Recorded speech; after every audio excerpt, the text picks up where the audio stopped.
Daniel Morris had just moved into a small, weather-beaten town in Maine. He was starting a new job as a night security guard at the old Windermere Psychiatric Hospital, a place that had been closed for decades but recently reopened as an archival facility. The hospital was a huge Gothic building built in the early 1900s. Even after all these years, it reeked of damp stone, disinfectant, and something faintly metallic, like blood. The upper floors were unused, but Daniel's rounds required him to check every corridor. One night, around 3:17 a.m., Daniel was walking down the third-floor hallway. His flashlight flickered as he passed room 313, a room he had never really paid attention to before. Unlike the others, this door was closed and had a tarnished brass placard that simply read 313. The handle was ice cold. Curious, Daniel turned it. It opened with a groan. Inside, the room was barren except for an old hospital bed, a rusted IV stand, and a mirror hanging crookedly on the far wall. It was strange none of the other rooms had mirrors. He stepped inside, the door creaking shut behind him. As he approached the mirror, his flashlight dimmed again. In the faint beam of light, he saw himself, but not quite. His reflection didn't move when he did. Daniel raised his hand. The reflection just stared. It looked like him, but its eyes were black, like two bottomless holes. Slowly, the reflection smiled. Daniel felt the air grow colder. He tried to step back, but his legs froze. The reflection reached forward, from inside the mirror. The glass rippled. Daniel turned and ran, heart pounding, but the door slammed shut. He yanked at the handle, but it wouldn't budge. Behind him he heard whispering, low, unintelligible whispers in a language he didn't recognize. He turned back to the mirror. Now the reflection was gone, but he was still visible. Daniel stared, horrified. In the reflection he was still standing in front of the mirror, but his real self was at the door. And then the figure in the reflection began to move, walking toward him. Daniel's breath caught in his throat. As it reached the front of the glass again, it slowly raised its hand and waved. The mirror shattered. He fell to the ground, shielding his face. When he looked up, the room was dark, the mirror was gone, and the door was wide open. Daniel stumbled out, shaking, barely able to breathe. He never went back to room 313.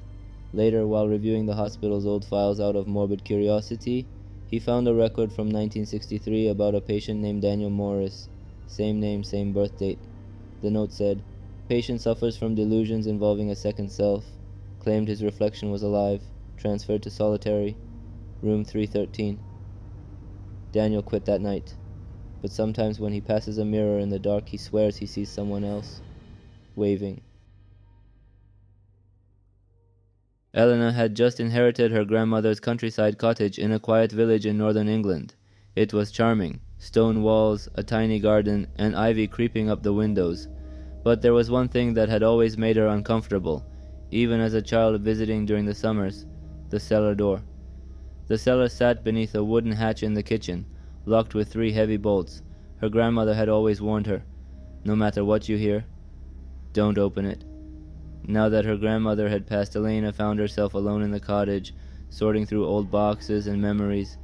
She kept avoiding that part of the kitchen, trying not to glance at the trap door.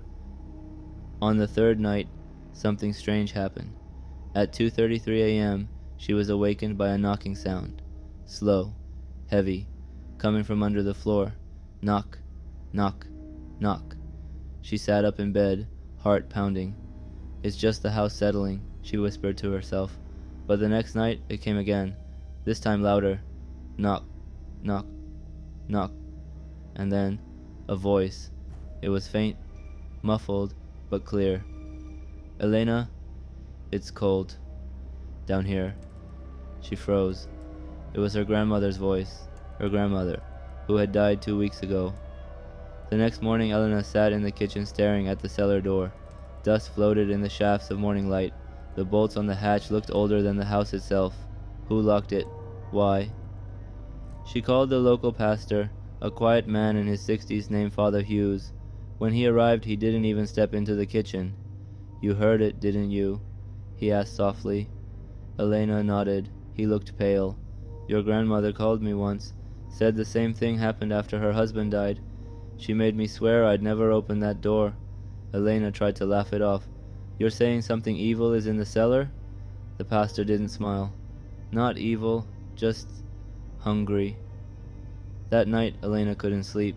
The knocking began earlier, 1:11 a.m., this time faster and more urgent. Then came the voice again. Please, Ellie. It hurts. Let me out. It wasn't just her grandmother's voice this time. It shifted. Sometimes it sounded like her childhood friend, sometimes like her mother, sometimes like her own voice crying out from beneath the floorboards. Elena snapped. She grabbed a lantern and a crowbar and marched into the kitchen. The knocking had stopped, but now there was breathing. Slow, wet, guttural. She undid the first bolt, then the second, and just before the third, a whisper. "He's behind you." She spun around. No one. When she looked back, the hatch was open. She swore she hadn't touched the last bolt. From the hole, stairs descended into complete blackness. The smell hit her like a wave. Decay, rot, dirt. She turned on the lantern, leaned forward, and something grabbed her wrist. She screamed and pulled back, falling to the floor. The hand was gray, clawed, not human. The hatch slammed shut. She scrambled to bolt it again. 1, 2, 3. Then she ran from the house. Elena never returned to the cottage, but every new owner who's moved in since only stays a few nights. Some say they hear knocking, some say they hear crying, and one left a note on the kitchen table. It read, "Whatever you do, don't open the cellar." Ethan had just moved into a quiet apartment on the edge of the city. It was small, cheap, and a bit run down, but it was his. His unit was on the third floor, overlooking an alley that rarely saw anyone. The first night, as he unpacked, he noticed something odd.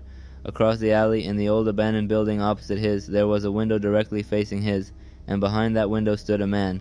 Ethan froze. The man wasn't moving, just standing there, watching, his face pale, his eyes dark and sunken, almost like a shadow frozen in place. Ethan turned off the lights, hoping the darkness would hide him. When he looked again, the window was empty. Probably his imagination, he thought. The next night, it happened again. At exactly 1:34 a.m., the man appeared. Same window, same stare. No movement. Ethan decided to test it. He waved. No reaction. Then he grabbed a flashlight and shone it across the alley. The man was gone. Ethan barely slept. On the third night, Ethan decided to film it. He set up his phone on the windowsill facing the window across the alley.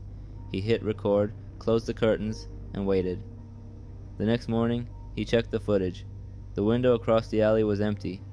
For hours. But at 1:34, something moved. The man stepped into frame.